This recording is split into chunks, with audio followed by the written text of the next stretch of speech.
Good afternoon. I'm Al Schmidt. As Secretary of the Commonwealth of Pennsylvania, I announced yesterday that unofficial results in the November 5th general election triggered a legally required recount for the U.S. Senate race. We've received many questions about how that recount process will work, so I'd like to explain to you a little bit today. The Shapiro administration is committed to transparency and how the Commonwealth's elections are administered, and today's live stream is part of that commitment.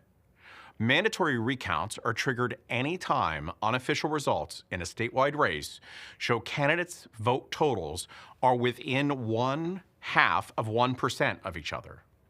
In this case, the unofficial totals for Democratic incumbent Bob Casey and Republican candidate Dave McCormick were separated by only 0.43% as of 5 p.m. yesterday.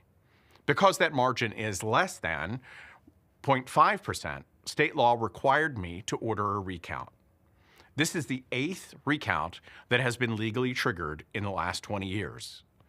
The department estimates the recount cost will be just over $1 million. The most recent recount occurred 2.5 years ago in the 2022 primary contests between Republican U.S. Senate candidates Dave McCormick and Mehmet Oz.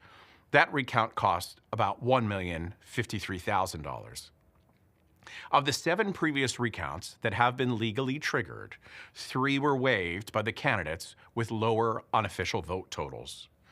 Of the 4 previous recounts that did occur, the recount confirmed the unofficial outcome each time.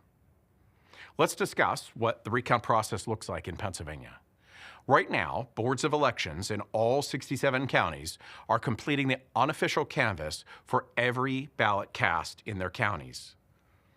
As of Wednesday afternoon, just over 80,000 ballots remain to be counted.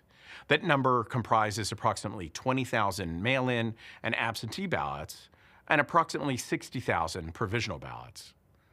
Today, counties continue that canvass and of outstanding ballots and entered new unofficial results in the department's election reporting website.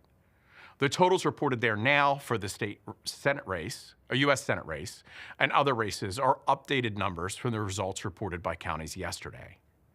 Once each county completes its canvass of all ballots, county officials will then immediately move on to recounting every ballot cast in the U.S. Senate race.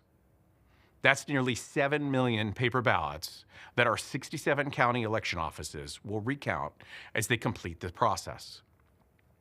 During the recount, counties will use a different method or different equipment to tabulate votes than what they use to compile their unofficial results.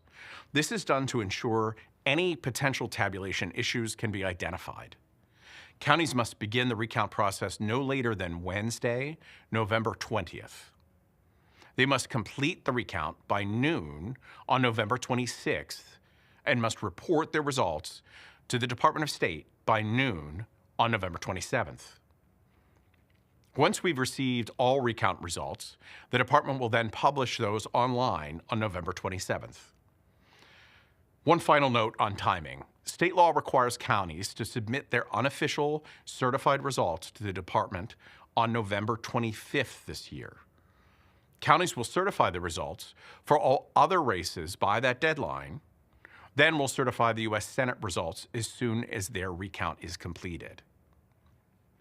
Over the next 2 weeks, the department's election returns page, electionreturns.pa.gov, will continue to reflect the unofficial totals that counties report to the department. Updates there will include counties' tallies of those remaining 80,000 ballots that I mentioned earlier. Those updates are separate from the recount. As I mentioned a moment ago, the results of the recount will be published online on November 27th. Ultimately, all 67 counties' final certified results will reflect all eligible votes cast in the 2024 general election. To the hundreds of county election workers across the Commonwealth who continue their work to certify an accurate count and to honor the will of Pennsylvania's voters, I'm grateful. More information about the statewide recount process and the process for county boards of elections to get the final certification is available on the department's website, vote.pa.gov. Thank you.